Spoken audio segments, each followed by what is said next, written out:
Eyes wide open. Deep in the Appalachian Mountains, something is hunting and doesn't want you to leave. This isn't a story, it's a warning. Stay out of these woods before it's too late. I just want to take a second to thank all the new subscribers. If you haven't subscribed yet, what are you waiting for? Come on in. The water's fine. Well, maybe a little creepy, but you'll like it. Now, let's take a look. Why do some hunters leave the woods before daylight, even when they never fired a shot? I first heard this one from an older fellow sitting outside a little country store in western North Carolina. Nobody had asked him about monsters or anything like that. The conversation just drifted toward hunting, and after a while he said, "You ever hear about the Wampus cat?" He said years before, a group of hunters had gone up into the mountains planning to stay the weekend. The first day was quiet. Didn't see much game. That night, though, they kept hearing something moving around camp. Not close enough to see, just close enough to know it was there. One of the men figured it was a bear until he noticed something strange. Whatever it was would circle the camp for a while, then it'd stop. And every time it'd stop, the woods went completely silent. No crickets, no owls, nothing. Just before daylight, one of the hunters pointed his flashlight toward the trees. He said he caught a pair of eyes looking back at him, not low to the ground, not up in the branches, just watching. Nobody went to investigate. Soon as the sun came up, they packed their gear and headed back down the mountain. The old man looked at me for a second after he finished telling it. Then he shrugged and said, "It could have been a bear." He smiled, but nobody ever went back to prove it. Ever since we've been in these woods, I had this feeling we've been watched. I know we've been watched. There's a creature in these woods that's been following. The first time I seen it, I just got a quick glance at it, and then it was gone. The second time I seen it pretty good that time, and I watched it walk away. Third time I've seen it, and the reason I bring this up is it's right over your shoulder. In the mountains of southwestern West Virginia, something started appearing in the 1990s. Not in one place, in several: Boone County, Putnam County, Mason County. Witnesses didn't know each other, didn't coordinate their stories, but the descriptions were the same. A creature the size of a bear, white, covered in wool like a sheep but standing upright, horns like a goat curving back from its head, claws, and a smell.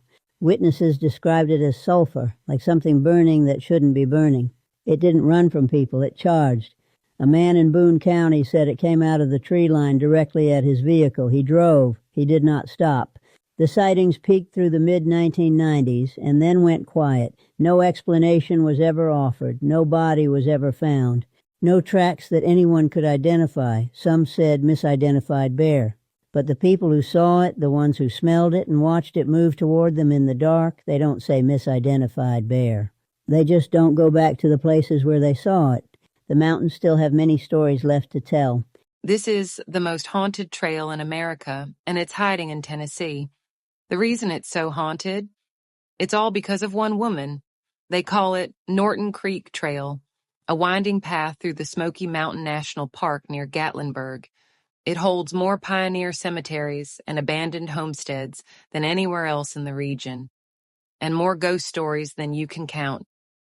Hikers report lights moving through the fog, voices calling their names, and shadows that vanish when you look their way.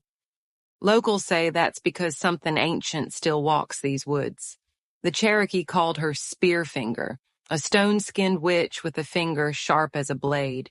She could look like anyone, your aunt, your sister, the hiker behind you. She'd call your name, wait for you to answer, then drive that spearfinger through your back and feast on your liver. One family's tale still chills the hollers. Children hiding in an attic as a voice downstairs whispered, "Come out, kids, I've got something for you." A single finger rose through the floorboards, long and sharp as steel. When morning came, the air was still, but their animals were gone.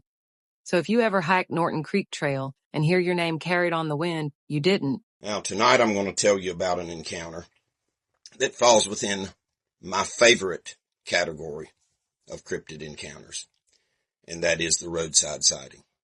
Now, this appeals to me for a couple of good reasons. First of all, my first encounter, visual encounter, was a roadside sighting. But secondly, this type of encounter is so far out of context for what's going on when the encounter happens. Let me explain. You're riding down the road, any one of a million thoughts on your mind. You may be listening to music, and suddenly, up ahead, you see a silhouette of something that doesn't register as making sense. You get closer and closer, and you discover that you're looking at the unexplained. Last year, a gentleman reached out to me whose name is Kelly, and he had saw one of my episodes that involved a roadside encounter, and it resonated with him. You see, he had had this roadside encounter, but he had stayed silent about it to everyone in the entire world except for his wife. He told her what happened and swore her to secrecy. But he said that he needed to talk to somebody about it that had some kind of basis of knowledge on the subject.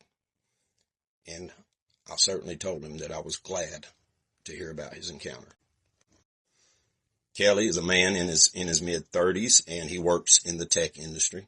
He was born and raised a city boy in the suburbs of Richmond, Virginia. He married a Southern gal and wound up moving to Western North Carolina, settling in a suburb just outside of Hickory, North Carolina. Now, so many of my witnesses have at least a nominal history of being in the outdoors. You know, maybe sometimes camping or hiking or just living in the country. But Kelly had absolutely none of these things. He had none of that history. He said that he remembers once as a child going with his friend's family, staying in their super large camper in a civilized campground somewhere in Virginia. But that was the extent of his experience in the outdoors. And to add to this, Kelly confessed to me that prior to this incident, he was a complete and total non-believer. As I said, he works in the tech field, and he holds a degree in the field. Through and through, he said he was a science guy. And if science said that it didn't exist, or even that it was a complete myth, that's what he went with.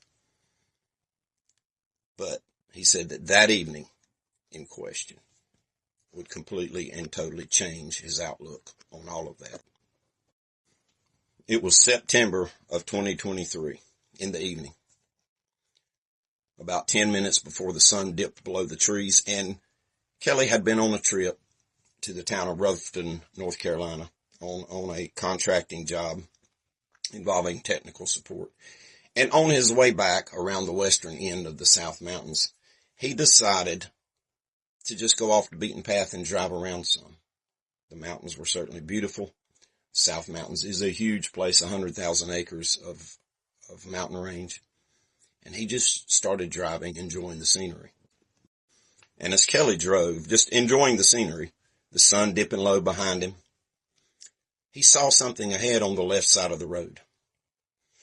And he had some first thoughts, and in his words, I'll give you his words exactly. He said, "It occurred to me that I should have been seeing more than what I was seeing." And he said, "Let me explain. I was seeing what looked like a blacked out silhouette." He said that it instantaneously reminded him of the cutouts that are very popular now. The cutouts that's in the silhouette of a Bigfoot creature.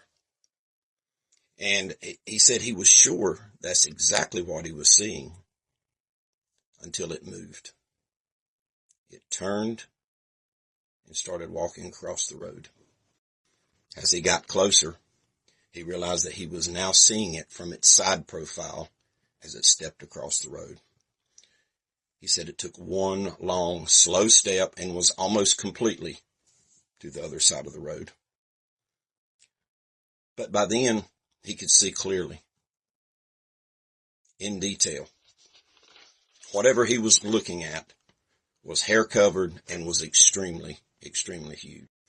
Kelly said that the thought occurred to him that he might be witnessing some hoaxers, but that it dawned on him that if it was a hoaxer doing this, that it was a freakishly large human being, both in terms of height and on how broad and thick that it was. Kelly said that the physical dimensions of this creature overwhelmed him. And he went on to say, quote, "My science faith failed me in that moment." As Kelly approached the creature was now completely off the road right next to the wood line and had stopped with his back to the road.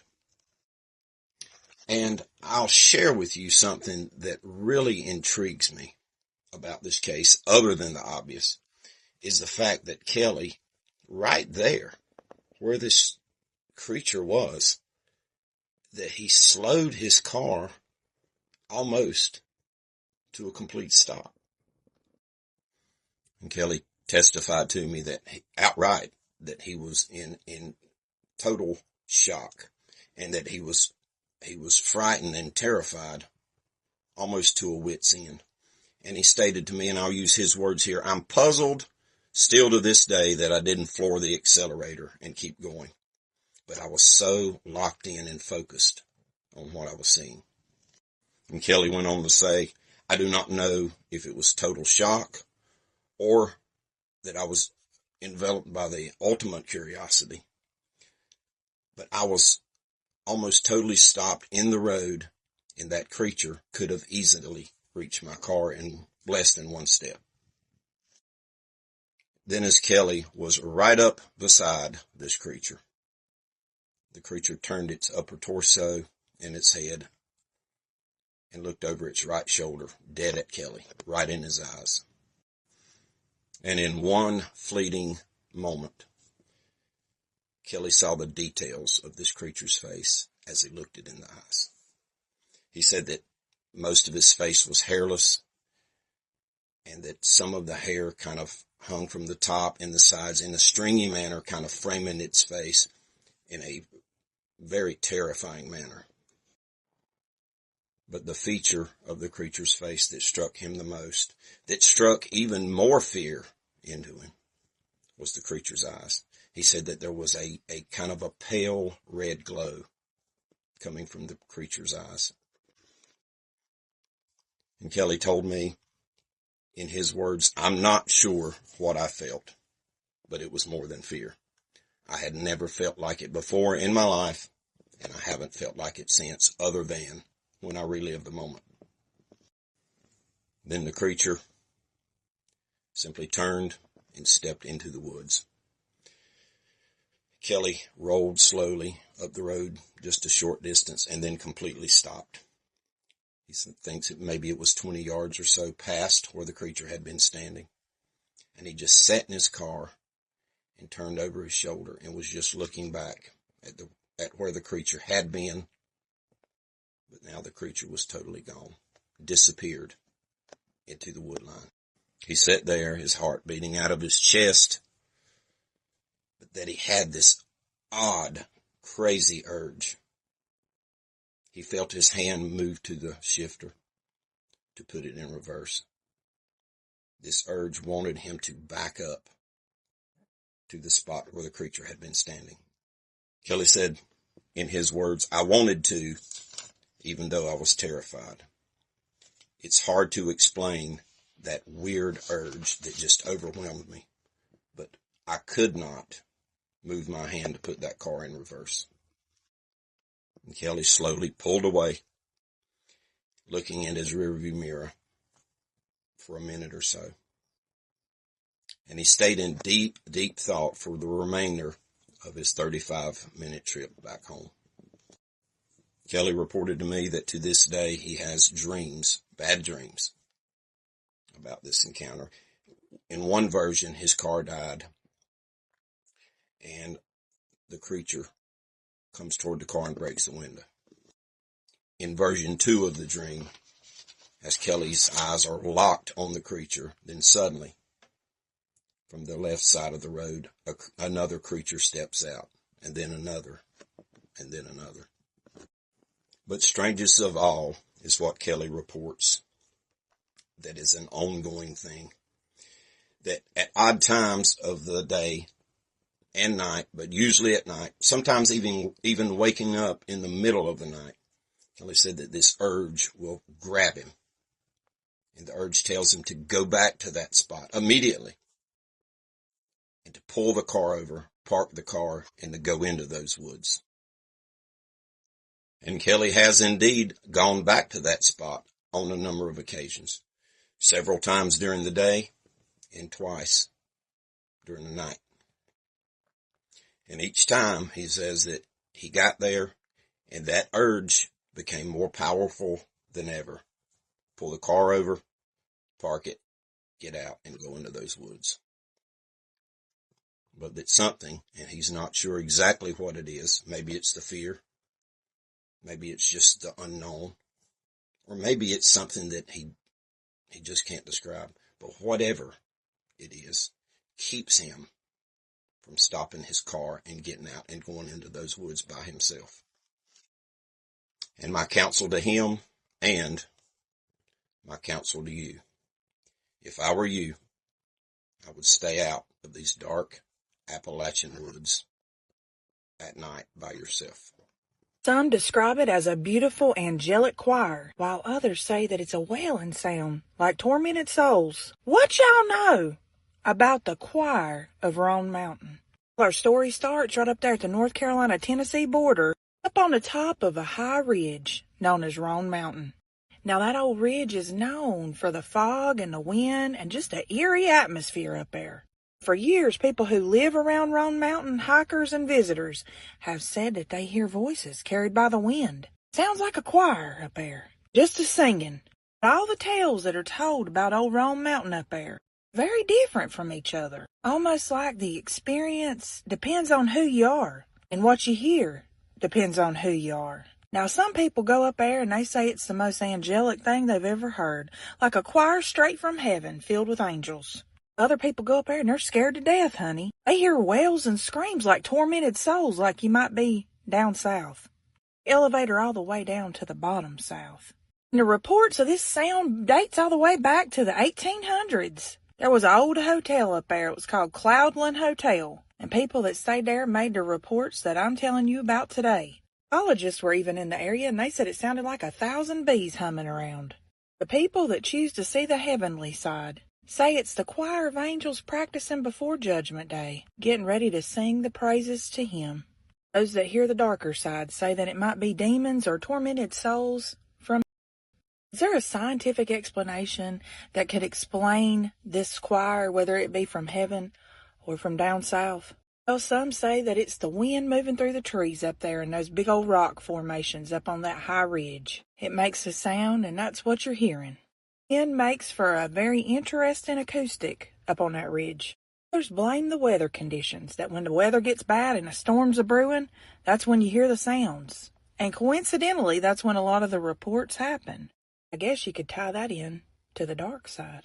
Appalachia is the land of world-famous cryptids, strange lights in the mountains, ghosts testifying to convict a murderer, collapsed mines, alien sightings, mimics and shapeshifters, cults, and spirits older than we can possibly imagine.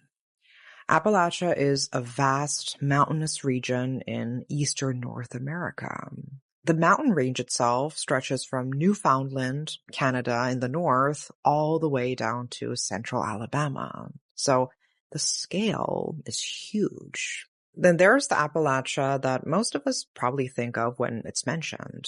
The part that starts around southern New York State and stretches south to Georgia, Alabama, and parts of Mississippi. Now, we're going to start our trilogy with a topic I'm sure any viewers from the region know plenty about, and that's the rules. If you hear something calling your name in the woods, no, you didn't. If you're outside at night and you get a strange gut feeling, go inside immediately. If you only have your car or tent nearby, get inside and pray. Do not whistle. It will draw something to you. Don't whistle in the mountains, ever. Don't stare into the trees for a long time. You don't want to catch something's eye.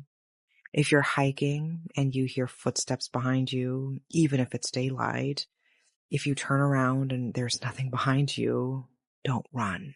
Just keep walking calmly and get inside or find company immediately. If nothing like this is nearby, pray. If something mimics a voice you know, ignore it, or prepare a code word out of earshot before you enter the woods. If you see something you can't explain, no, you didn't. If animals begin acting strangely, leave the area or go inside immediately. Don't go into the forest at night alone. Don't put out a welcome mat or flip it over when it falls dark.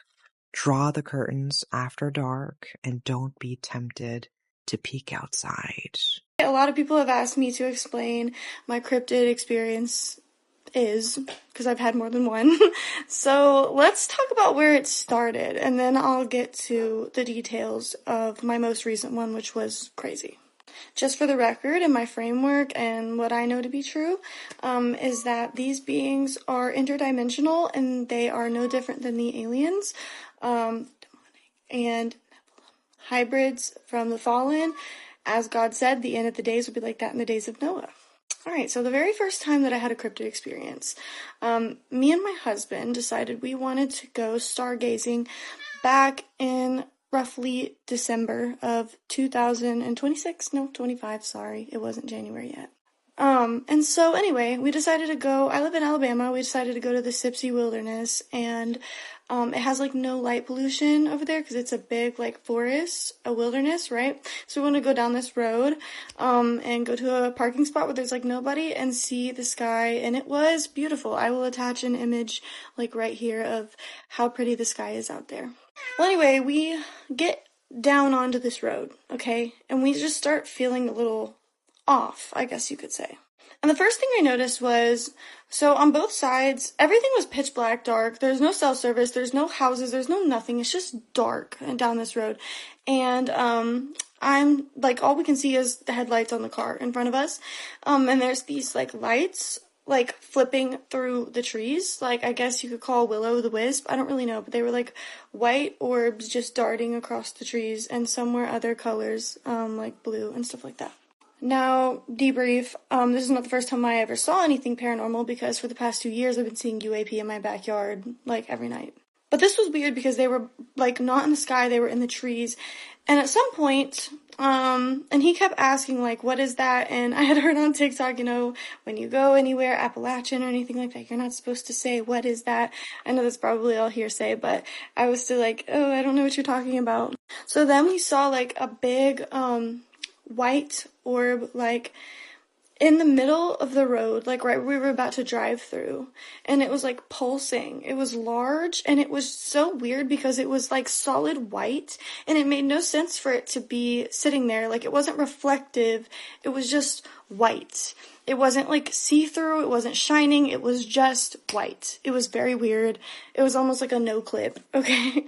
So, anyways, we kind of freaked out about that, but still kept driving, and I was like praying in my head. Right after that, on the right side, the passenger side, where I was at, on my window, there was a bunch of trees knocked down. I had my window down, and all of a sudden it was like a jump scare. We both saw this like 7 to 10 foot tall, it was very dark, so I can't make out descriptions of this occurrence, but it was like a 7 to 10 foot tall being, and I could see its silhouette, and it had red glowing eyes, and it was just standing there, and it looked like a human, but it wasn't human. It was so hard to explain. So anyway, my husband, like, literally almost crashed the car. He was like, what is that? And he is definitely a skeptic. I'm the one that's usually, like, seeing all this stuff, and he was just like, what was that? That's crazy. Let's leave. And I was like, no, I'm not letting anything demonic chase me out of enjoying my day. Okay? That was probably stupid. I should have probably left. But anyway, I carried on, and we got to this little spot. And when we parked, it was so dead silent, and I was about to get out, and he was like, my husband was like, do not get out of the car, like, that's a horrible idea, I just don't feel right about it. I was like, you know what, you're right. So we rolled down the sunroof and our windows. Now, he has a flashlight on his pew-pew. Of course, he took that with us when we're going out in the middle of nowhere, and he shined the light to see, like, where we're even at because it was so pitch black. And as soon as he did that, we hear this whistle.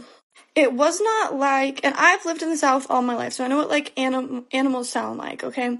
It was not like an animal, and it was not like a human. I do not know how to explain it, but the sound of the whistle gave me this paralyzing fear in my body, and it sounded like a luring, like if a human were to call for their dog, but they're not human. I don't even know how else to explain it.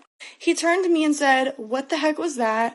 And I said, "I don't know, but we should probably leave." So he stepped on the gas pedal, and the second that he said, "What was that?" it sounded a lot more violent, and it happened again. And there was, mind you, nobody there, and it was dead silent in the woods. Like, everything just stopped.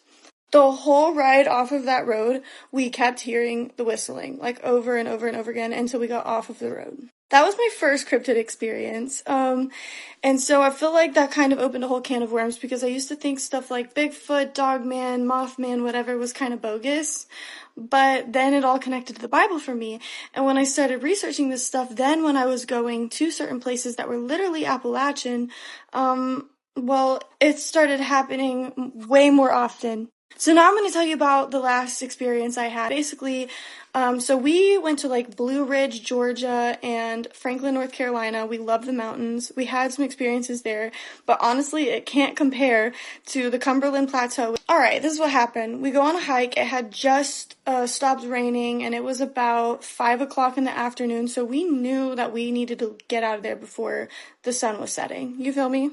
We ended up just trying to enjoy ourselves, enjoy the hike, and we started finding, like, really cool fungi on the ground, so we were like, you know what, we're gonna, like, pick some, you know, for fun. So I start, like, finding all this cool fungi, and I'm just, like, following it, and all these cool flowers, and we get kind of off trail a little bit, but I've been on this trail before, so I wasn't really worried about it. There was, like, nobody on the trail this day. Also, must I add, in these woods, there were so many structures, like, made out of, like, trees that were falling down and branches. It was so weird. So anyway, we get to this certain spot, and it opens up like a meadow, okay? And we're kind of a little bit off trail. And I don't know if this detail matters at all, but we saw, like, this stump, sitting in the center of something, and there was a bunch of broken pottery on top of it, and I was like, that's weird. Then, like, I see ahead of me something big and really dark, just, like, kind of move over to the right. And we have code words now for when we're out somewhere, so I said my code word basically for, hey, I think I just saw something, but I don't think we need to leave just quite yet, because it might have been a deer or something, right? Well, my husband catches up to me, and what he sees standing in front of us is a very, very tall, bipedal, very dark covered being. You could see its muscles very well. And it just had a very weird animalistic face, but it did not look like an animal. It was definitely not a regular animal. And also, its like muscles, like this part of its body, where it had like muscles up here, was like glitchy. So yeah, it had glowing eyes, and mind you, this was during the day, and its eyes were glowing white, kind of yellowish, and we weren't shining any flashlights or anything, and immediately, I started to hear this noise in the woods, and it sounded like, a whomping, like womp, womp, womp, you know what I mean? But it was like super low, and almost like a hum at the same time. Very hard to explain. So I immediately felt threatened, so I started walking back. I was like, come on, let's go. The weather's getting bad. We need to go home. And so he agreed. He took out his pew-pew, and this thing was tracking us down, and that whomping noise would not stop. And I noticed that this noise was, and I didn't figure out that it was the noise until a little bit later, and then I started covering my ears, but I noticed that this noise was making me think that I was off trail, even when I was back on the same trail that I've been on multiple times. Matter of fact, I kept feeling the urge that I needed to go off trail in order to get home. I felt very disoriented, like I was going to puke. My muscles felt fatigued, and I was not tired or anything like that. It was very bizarre, and my husband was experiencing the same thing. It caught eye contact with us again, And yeah, it was very hostile, but I kept proclaiming the name of Jesus in my head, and that's why I think I got out. And I think this explains a lot of missing 411 cases. So anyways, when we got back out on the road, I ended up seeing a deer, and it followed us all the way till we got on the road. Literally, was just like tracking us through the trees. So I grew up in rural Virginia in the Appalachian Mountains, just to give you an idea of where I'm talking about. But the house I grew up in was 100 plus years old and came with all its quirks and fun history. But one night in particular, I remember I was a teenager, early teen, like 13, 14, and I was sitting in my room really late doing homework or avoiding homework. I was sitting there on my bed, and my room was just right off of the living room and right next to the front door. But I was sure I heard the door unlock, and so I kind of leaned forward, and I watched the lock turn, and I watched the door open, and no one came in. I just sat there, watched the door unlock, watched it open, and no one came in. Okay, so I assumed my dad was messing with me. So I immediately got up and went running over to the front door and found my dog and a cat. Now, the cat was just a neighborhood cat, but I knew my cat was getting in the house. So I got the cat, got the dog out the door, closed the door, went back to my room, and I did lock the door. But when I got back to my room, I'll be doggone if I didn't hear that lock again. The door unlocked, the door opened, and here comes the dog, here comes the cat, and all this is happening when my family is asleep. And I escort them all back outside again, and I lock the door again, and then I just sit there on the bed and wait. I bet you I waited for hours, and it never happened again. But that was a weird night. All right, everybody, this is a sign that something's going on. You can see my 2 alpacas and my goats are up here in the corner as far as they can get. And my neighbor's 2 animals, horse and a mule, are uphill as far as they can get. What alerted me to this was that I heard an alpaca doing an alarm call when I came out to bring one of my dogs in the house. So there is also, let me zoom in. Let me zoom in on this and show you. There's also a rabbit hanging out with my alpacas, and I am 20 feet from the rabbit, and the rabbit is not going nowhere. And there went another rabbit. There's another rabbit right there. The rabbits have flushed up out of the woods.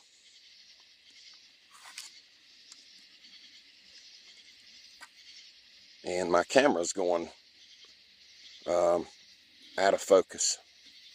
There we go.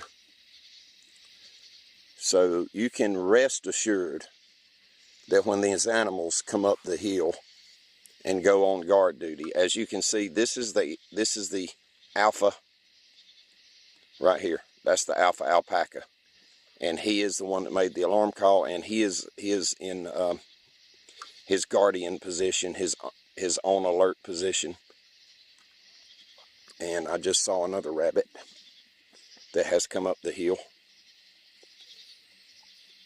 So it always behooves you to look in the direction that the animals are looking in. That is more than one time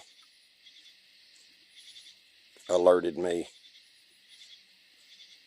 to the direction of and there is a deer that has come up out of the woods. I don't know if it's showing up on camera. I can't tell.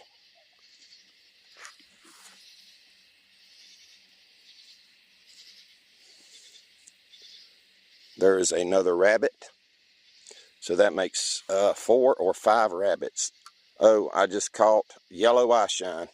I don't know if it showed up on camera or not as I was going to my right, yellow eye shine. Down there, past the dead tree you're looking at, it was yellow. I've never seen yellow eye shine. And my camera keeps going out of focus. I've never quite had that problem with my camera just going out of focus. All right. Now my alpha alpaca is looking at me. The two goats and one of the alpacas is relaxed for right now, so I'm going to come back and check on them later. The horse and the donkey are just kind of milling about, but usually this time of night they're down in their barn where they sleep, which is downhill closer to the woods. Paid for the hike online. That's the detail I keep coming back to, because it means this wasn't spontaneous. It felt legitimate, planned. The listing described it as a short guided hike through lesser-known Appalachian backtrails, beginner-friendly, history-focused. A few reviews mentioned how quiet it was. There was 6 of us, me, my friend Gavin, his girlfriend Hannah, 2 other people we didn't know, and the guide. His name was Everett. He didn't talk much, didn't make eye contact, but that didn't feel strange for someone who claimed his family had lived in the mountains for generations. The trailhead was off a gravel road with no sign, just a worn path and a faded ribbon tied to a branch. Everett warned us we'd lose cell service quickly and joked that the mountains didn't like being documented. About an hour in, things started to feel wrong. The trail narrowed, more than it should have. The woods grew denser, older, and the sounds, birds, insects, slowly faded, until all I could hear was our footsteps and breathing. Gavin leaned towards me and whispered that he thought we'd passed the same bent oak tree twice. I didn't answer. I'd noticed it too. We started seeing carvings in the trees, not trail markers, not initials. Rough symbols cut deep into the bark. Some looked old, others were fresh. When Hannah asked Everett what they were, he said they were old property marks and kept walking. That's when we heard it. At first it was so faint I thought it was the wind, low voices drifting through the hollows, but it had a rhythm, slow, deliberate. When we stopped walking, it didn't stop. It got closer. One of the other hikers asked if anyone else heard the chanting. Everett didn't respond. He just picked up his pace. The sun dropped behind the ridge, and the forest went dark fast, too fast. Our flashlights barely cut through the trees. That's when I saw it. Just beyond the edge of the light, a human shape standing between the trees. Not a person, something darker, like a silhouette where no one should be. It didn't move. When I pointed my flashlight directly at it, there was nothing there. Gavin whispered, barely audible, "It's following us." The chanting surrounded us now, coming from different directions. No words we could understand, just voices layered together, close enough to feel. We stepped into a clearing that shouldn't have existed. Perfectly round, packed dirt, stones arranged in rings. In the center stood a wooden structure made from branches tied together with rope and wire. Animal bones hung from it, some old, some not. Everett stopped walking. Someone asked him where we were. He said, "This isn't part of the trail." That's when I realized he wasn't lost. He was avoiding something. The shadows around the clearing stretched too long, overlapping in ways that didn't match our flashlight. One of them pulled away from the ground, slowly, shaped like a person, but empty. Flat, wrong. The chanting stopped all at once. Everett turned toward us, his voice shaking, and said we need to leave now. That whatever we heard was meant for the mountain, not us. We ran. Branches tore at us. Someone fell behind us screaming. I didn't look back. I followed Gavin downhill until we burst out near the road, collapsing in front of a passing truck's headlights. 5 of us made it out. The search crews later combed the areas. No clearing, no carved trees, no wooden structure, and no guide named Everett. The weirdest part that I still think about to this day, who was guiding us through those woods? And whoever that Everett guy was, did he try to lead us into danger? Right now about where the fence is at, and so behind this fence over here there's a wood line. It's about 9:48 in the night. So we just heard it scream a little bit ago. I don't know if you could see past this, but so behind this where I'm pointing right now, there's a forest back there, and that's a pretty big forest. It's a state park. So there's nothing that's back there, and it's protected, so I don't know. But we're back here, and there's this fence right here that protects my friend's yard, where we're at now. And from that, I don't know what you'd call this, but there's a pasture right here with a bunch of trees. You can't really see them. I don't know if you can see that tree or not. Can you see that tree right there? That fern right there? That's a fern. And then there's a bunch of other ferns all around. And then it gets more dense as you go back. But what happens is this creature comes up against this fence, and it jumps this fence. And it was standing, we think, right in this where I'm standing right now. And my friend's inside right now. But I'm getting this footage.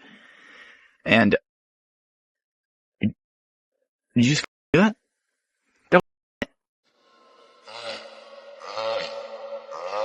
Oh. I'm out.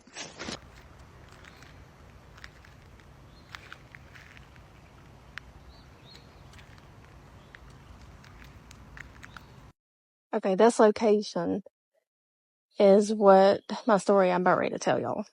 Okay, so that's where I had my cryptid encounter. So that, where I was just at,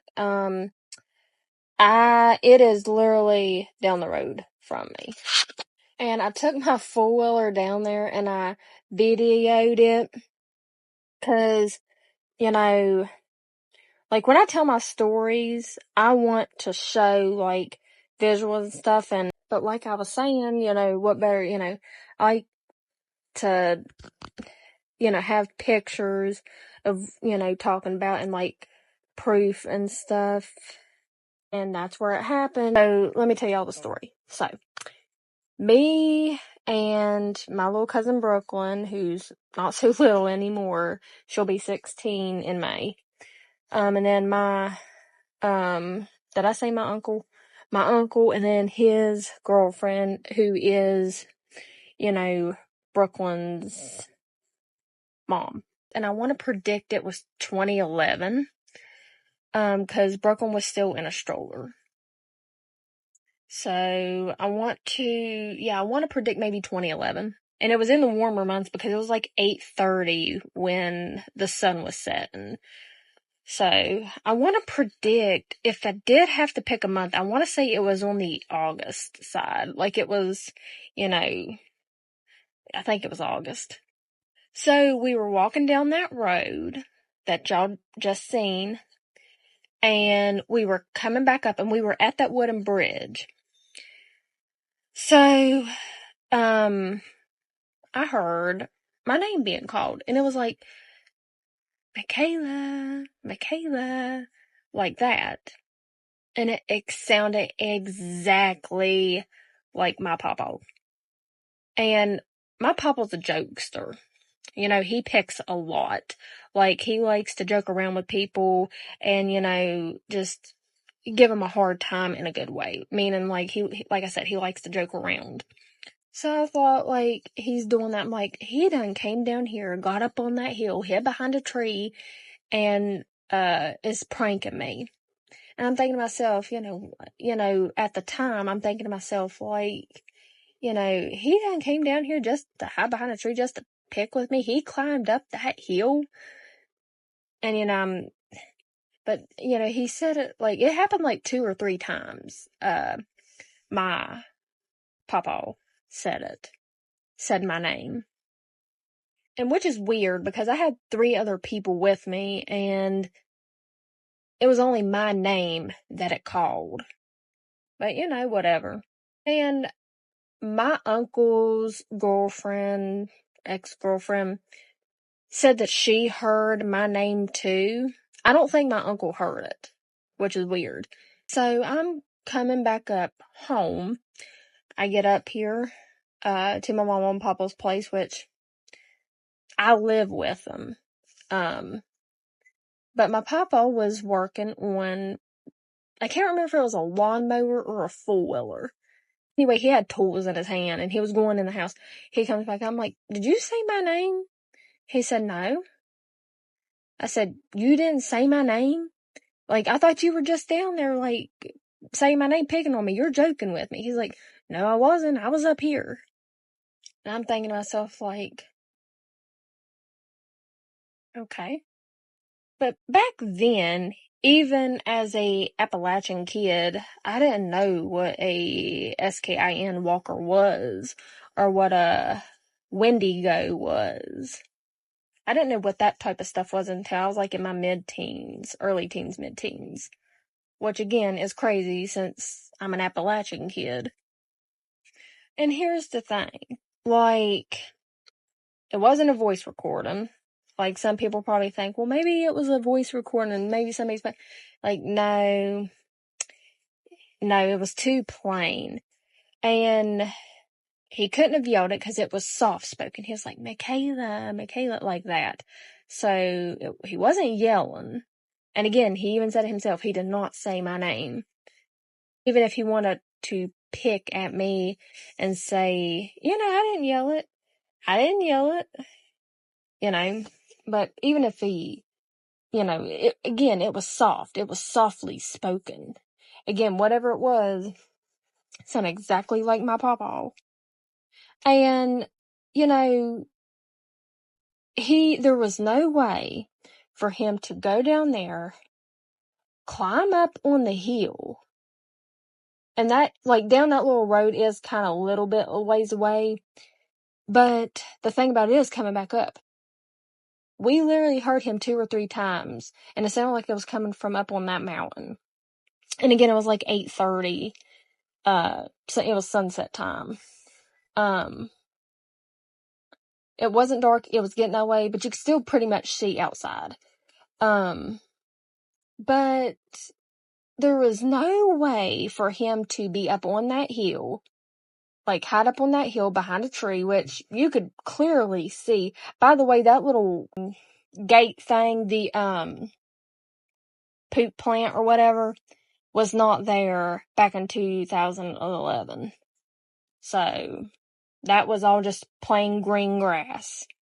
So he couldn't have hid on that side. You would definitely see it. And up on the hillside, you wouldn't be able to... There was no reason, like no way for him, like we're there right at that moment. We are just walking, we heard that, but we walked straight up. We didn't stop. There was no way for him to climb back down that hill. And again, he couldn't have hid anyway because, the trees were kind of thin. No way for him to climb down that hill and run up to the house before us. There was no way. And we didn't see anything on our way up. And yeah, there was a mountaintop that falls all the way over into our junkyard. But again, that takes time. He wouldn't have made it there before we did. So yeah. So I have either encountered a mimic or a SKIN walker, which in my opinion, I'm leaning more towards that. I never seen anything, I just heard it. But still, that's what I'm leaning more towards. Even though I did look up SKIN walkers and, they're more based in Arizona and New Mexico and stuff. It's a Navajo thing, but, why couldn't they come to West Virginia? That's what I'm leaning, like I said, that's what I'm leaning more towards, which it could have been a mimic too. I don't know. It was one of the two, or heck, it could have been something entirely different from them two things. Who knows? But that was my cryptid encounter. In February of 2023, Avery and his dad drove up to Boone, North Carolina for an Appalachia State football game and a campus tour. By the time they finished exploring campus, it was already close to midnight, but neither of them wanted the night to end. They decided to catch a late showing of the new Jack before making the drive back to Charlotte. When they finally left the theater, it was nearly 2 in the morning. They headed south on US 321. About an hour into the drive, the world seemed to disappear. There were no houses, there were no gas stations, streetlights, or cars. It was just miles of dense Appalachian forest on both sides of the highway. The temperature had dropped into the single digits, and Avery was beginning to drift off in the passenger seat. And then she appeared. An old woman with long white hair and a loose robe suddenly leaped directly into the road. His dad slammed on the brakes. The car swerved violently. They barely missed her. For a split second, both of them saw her clearly. An elderly woman, white hair flowing, almost barefoot, standing in freezing temperatures in the middle of nowhere. As they regained control, they noticed something strange. A police cruiser had been driving not far behind them. Avery's dad immediately pulled over and flashed his headlights. The officer stopped. He walked up to the window and asked, "What's the problem?" Still shaken, Avery's dad said, "Didn't you see that woman? She looked like she needed help." The officer just stared at them. He had no idea what they were talking about. Avery looked through the rear window. The highway was empty. There was no woman, no footprints. There was no movement at all. There was nothing out there. There were no houses for miles. There were no parked vehicles, and there was no place anyone could have gone. And with temperatures in the single digits, surviving outside dressed only in a white robe would have been nearly impossible. His dad wanted to turn around, but Avery said a crushing feeling of dread suddenly hit him. Something felt wrong, deeply wrong. He begged his father to keep driving. Years later, he still gets chills thinking about that night on US 321. So what did they see? Some people point to the legend of Spearfinger, a Cherokee shapeshifter said to disguise itself as an old woman to lure travelers into the woods. Others talk about the high country crone, an Appalachian legend of a white-haired witch that appears in front of cars on lonely mountain roads. Some believe it may have been a roadside harbinger, a spirit said to appear just before a deadly accident, forcing tired drivers awake and changing their fate. And nearby legends even speak of spirits connected to the old Green Park Inn. But whatever Avery and his father saw that freezing night on US 321, the police officer never saw her. And when they looked back, she was gone. Oh my gosh. A trucker, alone, middle of the night, West Virginia. Something climbed onto the back of his rig. This is a long-haul trucker hauling a heavy load of industrial coils towards Columbus. By the time he hit the heart of West Virginia, the sun had long gone down. So he peels off the interstate onto a secondary road, looking for a place that he could park up for the night. It was dead zone country, and his phone was flickering in and out of signal. And then he saw a rusted neon sign for a fuel stop, and at that point, he did not care what it looked like. He just needed to get some rest. The lot had cracked concrete, and the gravel had weeds pushing up through it. He noticed that 2 other rigs were parked there, but they were both dark and silent. He said they looked more like graveyard monuments than working vehicles. He said the air was thick with damp pine and old diesel. It was around 11 p.m. and he opens the door and jumps down from the truck just to stretch his legs a bit. So he's leaning against the fender with his coffee in his hand, just resting and breathing.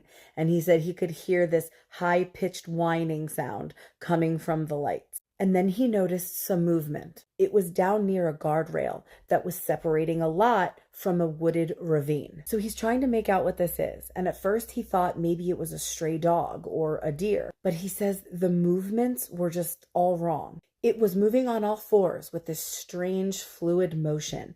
And its arms and legs were way too long for its torso. And he said it was pale, not white, but like this bruised-looking translucent gray. He describes the texture of its skin as hairless and smooth. It looked like a wet river stone. He said, curiosity got the better of me, and he found himself walking towards it. Like, sir, are we serious? So he's walking toward the edge of the lot, and his boots are crunching way too loudly on the gravel. As he reached the guardrail, He could see it clearly now in the perimeter light. He said it was crouched over something, and its spine was curved like a bow. He said at first glance it looked fragile, but there was a tension in its posture that screamed predator. And then he accidentally kicked a loose stone over the edge. The sound of this stone bouncing down the ravine was like a starter pistol. Oh my God, guys. He said this creature didn't just look up, it uncoiled. It rose onto its hind legs and stretching upright until it was nearly 6 feet tall. Oh my God, I love this description. He said it looked like a human reflected in a funhouse mirror. There was no nose, no ears, and just sunken black pits for eyes. He said it opened its mouth. It was a jagged, dark slit. And then this sound came out of it, unlike anything he has ever heard before. He said it was a high-pitched metallic shriek that vibrated his teeth. Oh my God, I have so many goosebumps. He said he didn't wait. He started to slowly back away, keeping his eyes locked on those dark pits for eyes on this creature. He said he never turned his head. He just kept creeping backwards until his hand hit the door of his truck. So he scrambles inside, slams the door, and locked it so hard he almost snapped the lever. So now he's sitting in the dark cab and he is just staring out the side mirror as he is trying to catch his breath. His heart was hammering. His hands were shaking as he just waited. And then he heard it, a dry, rhythmic scratching against the passenger side fuel tank, followed by heavy, deliberate sounds of something circling the trailer. It moved slow and intentional, like it was looking, searching for a way in.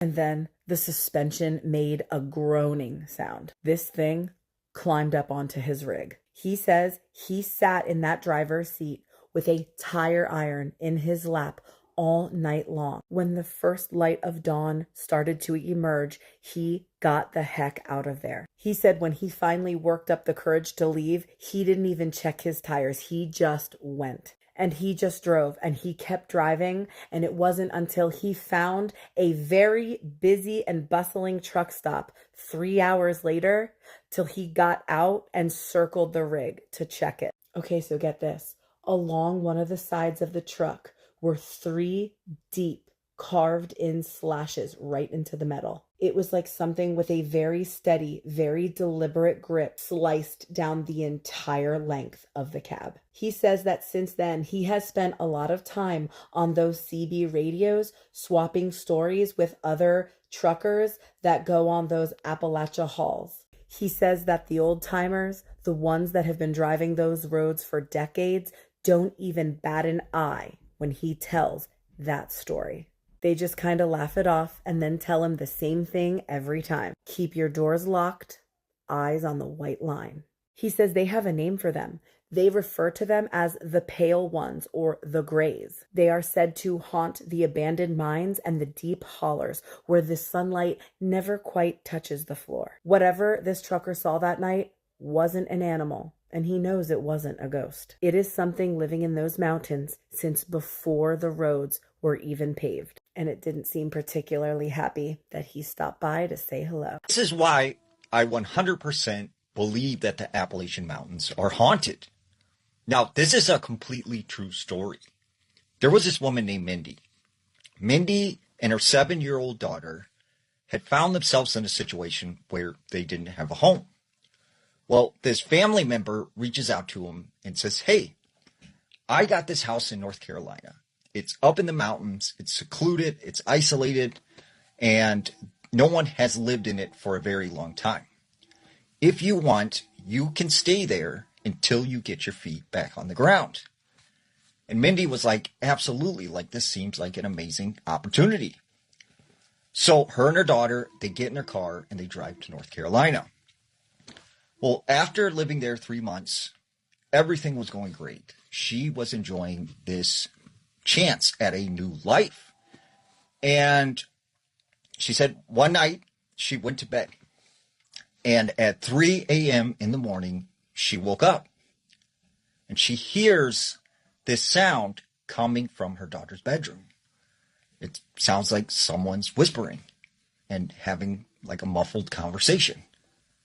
So she gets up out of bed, she walks down the hallway, she opens her daughter's door. When she looks in, she sees her daughter is completely sound asleep. So she thinks, it must be my imagination. So she goes back to bed. Well, over the next couple of weeks, this just keeps on happening. Until one night, when this happens, she goes into her daughter's room. And when she gets ready to tuck her in, she notices she has these scratches all up and down her arms. So the next morning, she confronts her daughter. Where did you get those scratches from? And her daughter looks at her with this sort of scared face and says, but Mommy, I'm not supposed to tell you. Like, I can't say. And she continuously asked her, where did you get those scratches from? And she kept on saying, Mommy, I just can't tell you. I'm not supposed to tell you. So she says, you know what? We're going to move your bed into my room. You're going to sleep with me from now on. So that night, they get her bed situated in her bedroom. And on the left side of the room is Mindy's bed. And on the right side of the room is her daughter's. So that night, her and her daughter, they're both asleep. She wakes up at 3:15 a.m. and she hears the scratching sound on the hardwood floors. So she kind of gets up, looks around, and then she hears something whisper, come over here, look under the bed. She's like, what? And she looks at her daughter. Her daughter's asleep. So she gets out of the bed. She starts walking towards her daughter.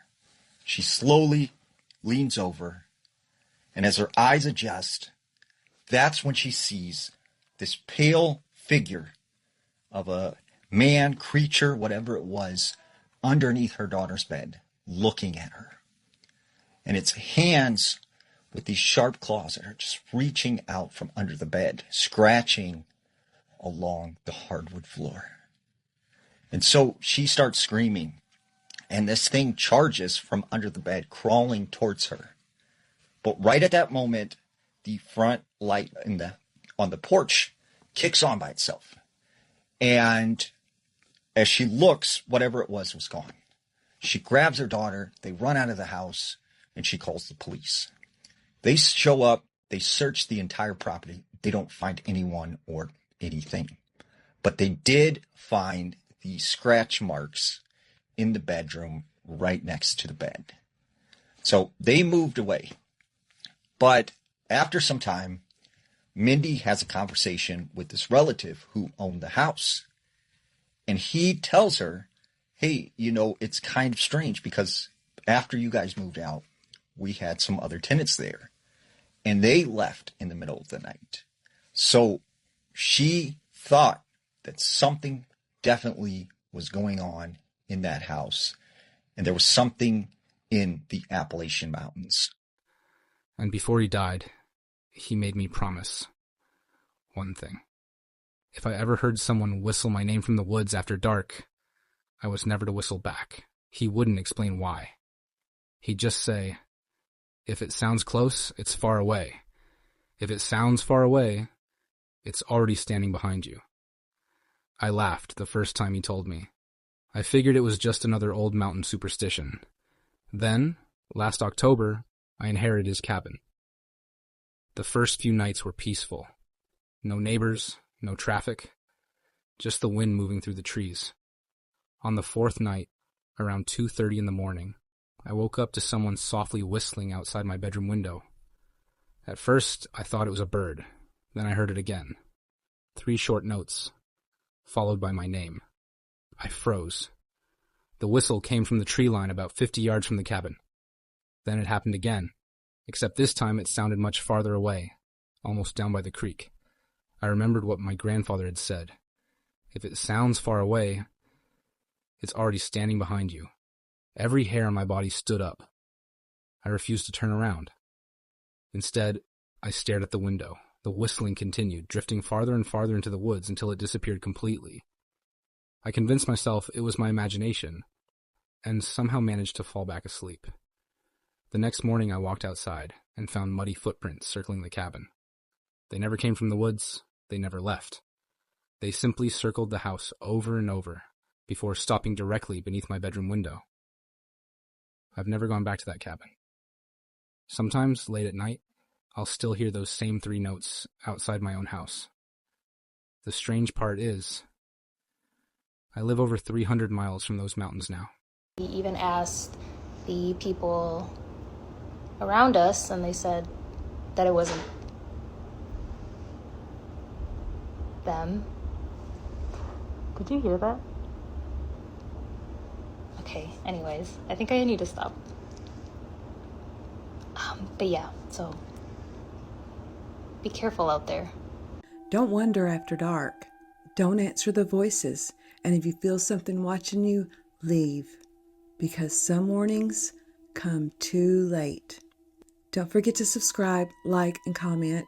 And as always, stay safe, stay aware, and question everything.